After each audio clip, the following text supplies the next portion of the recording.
Zeal Education Society, redefining excellence.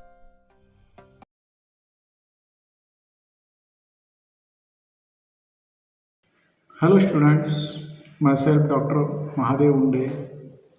We are going to learn the subject Basic Electrical Engineering, Lecture 2.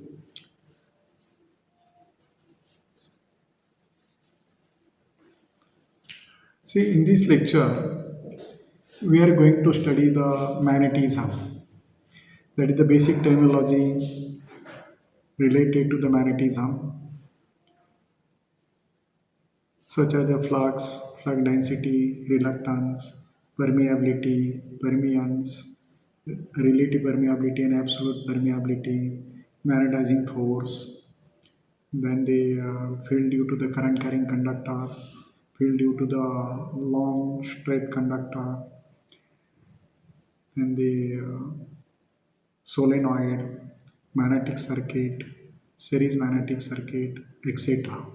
So let us start. So any material which have both the properties of attractive and directive is known as magnet. The any material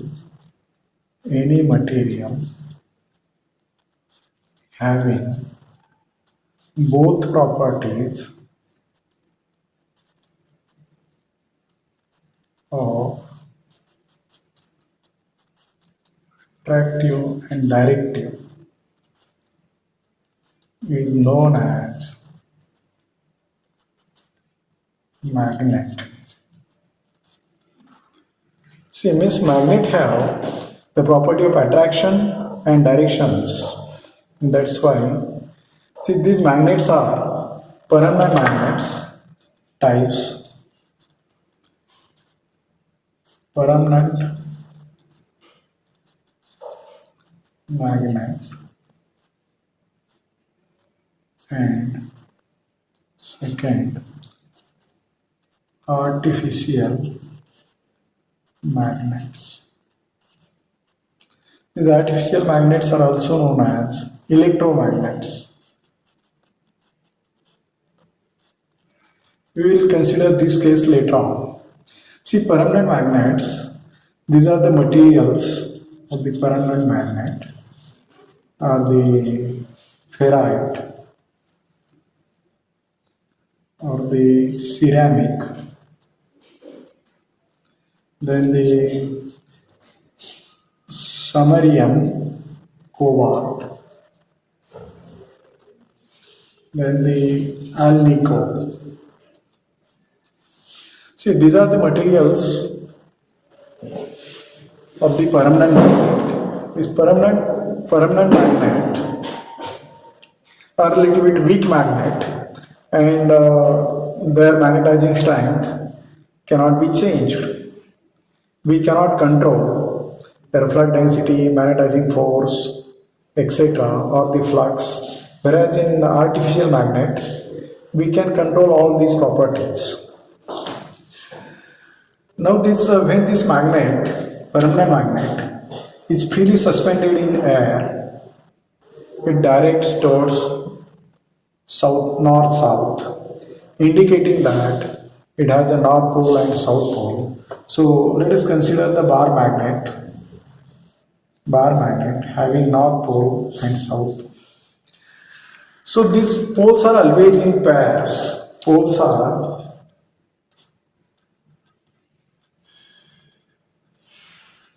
always in pairs.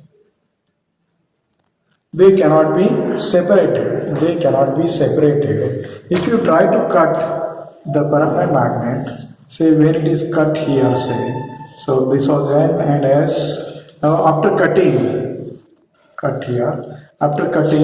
it will become, say this will be north pole, this will be south pole, then again this will be north pole and this will be south pole. So the poles are always in pairs, and therefore any machine or a motor, the poles are always in pairs. Say 2-pole machine, 4-pole machine, 6-pole machines, and they are always in even numbers.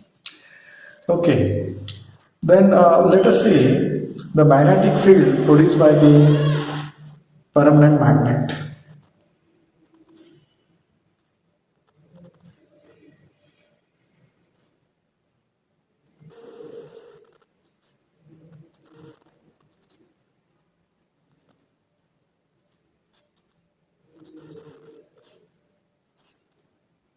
Say, consider this is a bar magnet having N pole and S pole. Now the flux emerge, originate from the north poles and enters into the south poles like this. So these are the originating flux. They are going out, and the flux are coming, terminates or enters into the south pole, external to the magnet, But within the magnet, inside the magnet, the flux moves from south pole to north pole. So this is the direction of magnetic flux. So this is flux and denoted by phi. Flux and denoted by phi. And say,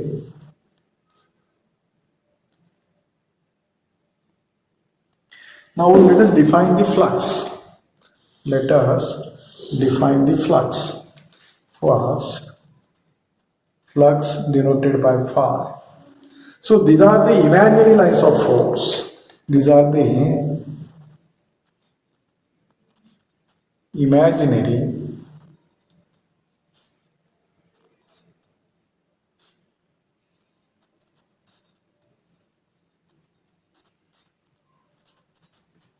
imaginary lines of force which originate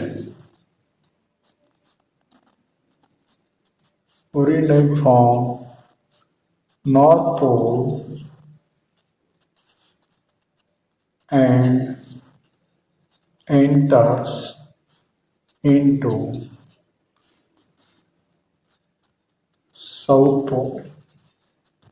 So the direction of magnetic flux outside the magnet is from north pole to south pole, whereas within the magnet it flows from south pole to north pole. Thus the flux always forms the closed path. So, and its unit is Weber, denoted by WB, and 1 Weber equal to 1 into 10 raised to 8 lines of force.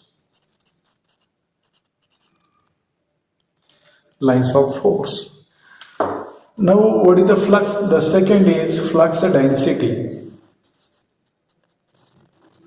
Flux density B. It is denoted by B. The number of flux passing per unit area. Perpendicular to the direction of flux. So the number of flux passing per unit area is known as flux density. Now let us see its unit.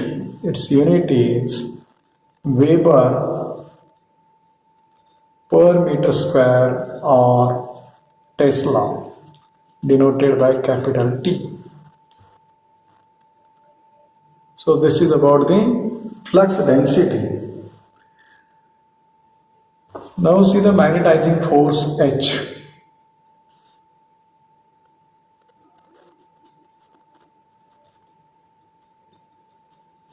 Or before that, the magnetic field. How do you define the magnetic field? See, region around the magnet,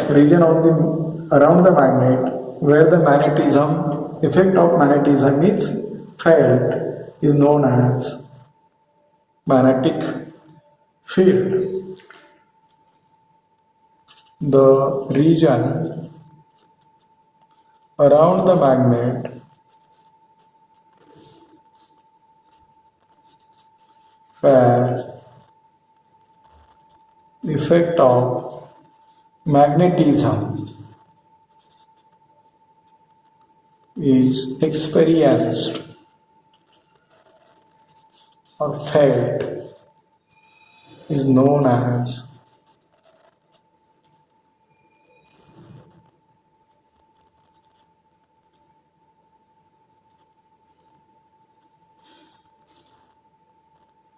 field. Then let us consider the another terminology, magnetizing force. Magnetizing force or magnetic field intensity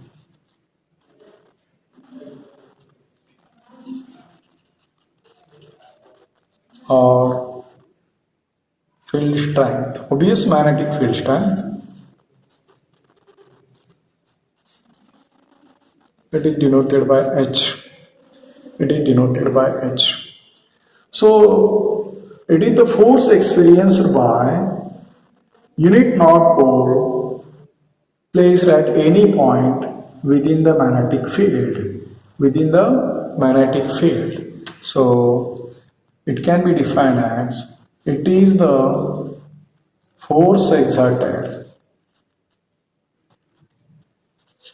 by unit north pole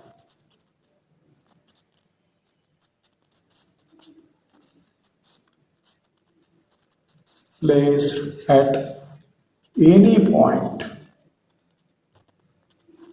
within the magnetic field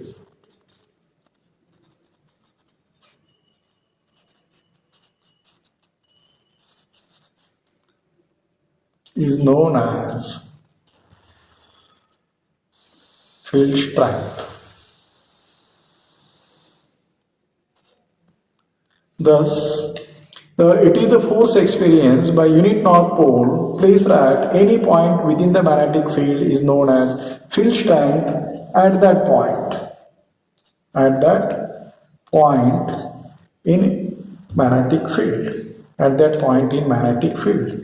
Now its unit. Say its unit is Newton per Weber. That is N upon WB or ampere per meter. So denoted by A upon M.